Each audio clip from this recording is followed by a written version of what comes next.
Hey guys, I hope you're having a great day and that you're out doing something you love. Today I'm doing something I love. I'm spending the day here around the house with Cassie Lee. But I thought I would take a quick minute and do a wrap up for the water hunting of 2016. Now while I haven't completely written off water hunting for this year yet, it has certainly slowed down. The water has gotten cold everywhere I've been. And I don't have high hopes for the rest of the year, but we'll see. I may get out there one more good time. But let's go through and have a look at some of the water finds for this year. Now, there weren't quite as many water finds this year as there was last year, and I don't think that was for lack of trying. In fact, I put in more days this year looking in the water than I did last year. But last year I got on a hot spot with all those Hotchkiss shells. And also last year I was a lot more apt to spend a lot of time digging mini ball signals and signals other than iron.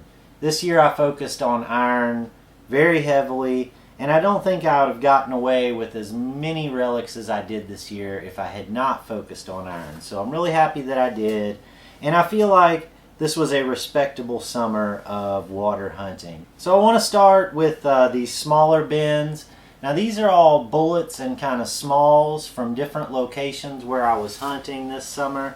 And there are a lot of bullets in here, a lot of different types of bullets. There's infield bullets, pistol bullets. These are ones I found hunting with my buddy Ron, who invited me out to hunt.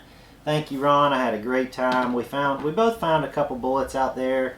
And then I moved on to another site down the road from there and was able to uncover a couple more Civil War bullets. So I was really happy with that trip. Had a really good time out there.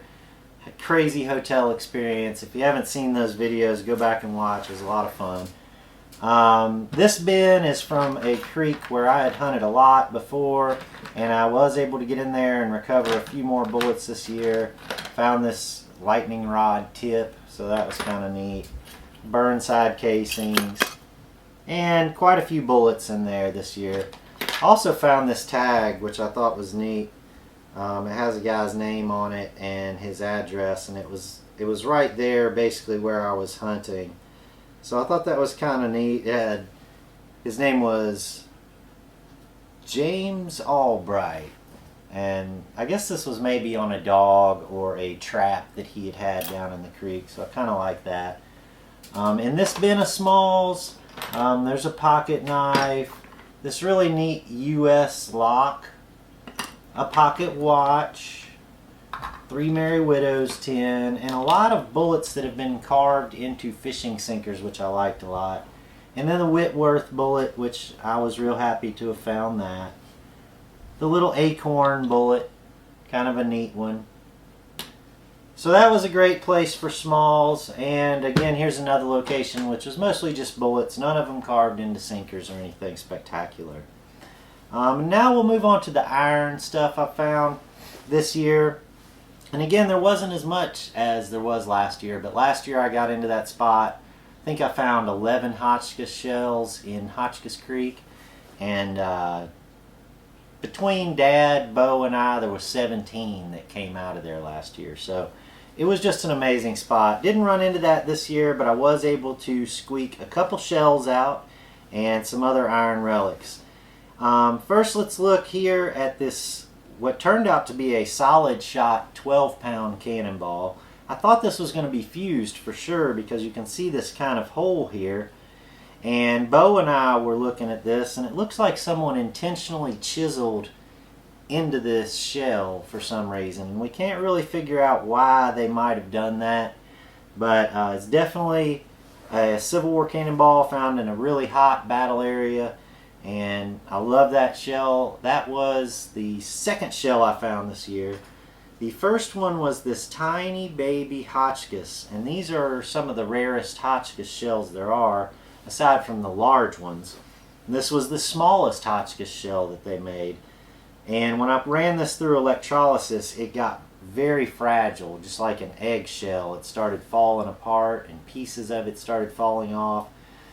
So this one is one that is very fragile. I'm going to have to come up with some sort of case to display it in behind glass where people can't really touch it.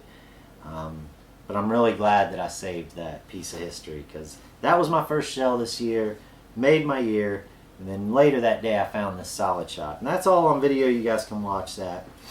The next piece of artillery I found this year was this half of a 12-pound Borman shell. And this I found hunting with my buddy Mike. I really love this half shell. It's just a great kind of testament to the explosive and destructive power that these cannonballs had. Really neat piece. And then here we have an entire Borman shell, and this one is actually still live. I haven't had it diffused yet. It's been sitting in a bucket of water, kind of awaiting its time in line to get diffused. So I'm going to have that diffused, do electrolysis on it, finish cleaning that one up soon. And then I found some shell fragments. These are 3 bases from a Hotchkiss shell. Found those over in Hotchkiss Creek early in the year. And this is a base portion to a Hotchkiss shell as well. And I found this one hunting with my buddy Mike. I was real happy with this one. Somebody threw this away. Some other relic hunter had found this, and I found it on top of the ground where they had discarded it because they didn't know what it was. But I knew what it was. Got to bring that one home.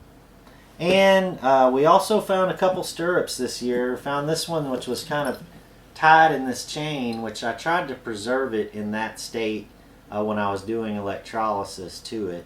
There was also a spike driven into this right here in the bottom part of the spur and bent over, but it came out during the electrolysis, so it's kind of become separated from the piece.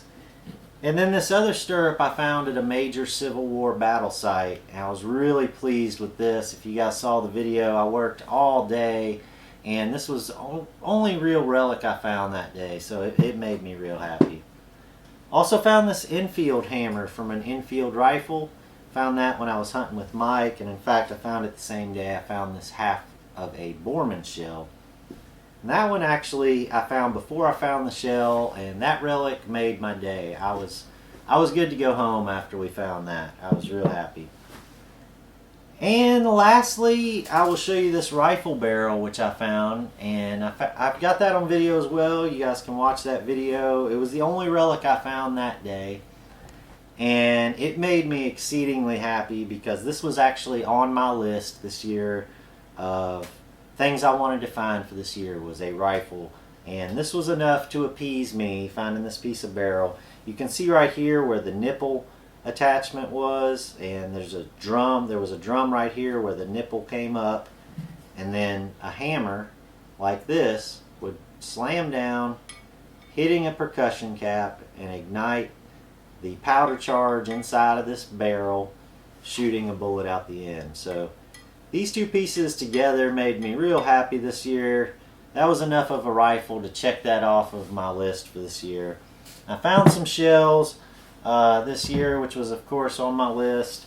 Don't know if this one's going to be Confederate or US yet. A Confederate shell was the other item on my list to find this year in the water. But I'm happy with this. Like I said, I feel like it was a respectable season out in the water, and it was certainly an adventurous season out in the water. So if you haven't had a chance to see the videos of where I found all this stuff, you can go back, watch some of the videos, and you can see me finding it all. So hope you guys enjoyed this little glimpse at some of the relics I found this summer in the water. And of course there was actually some boxes of axe heads and bottles and random things like that as well.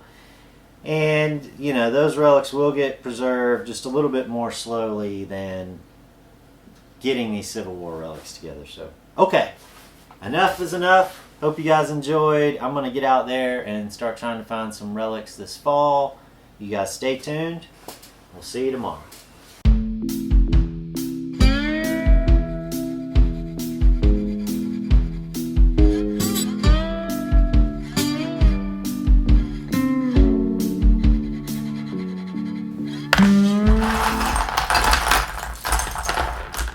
I just spilled like 500 buttons.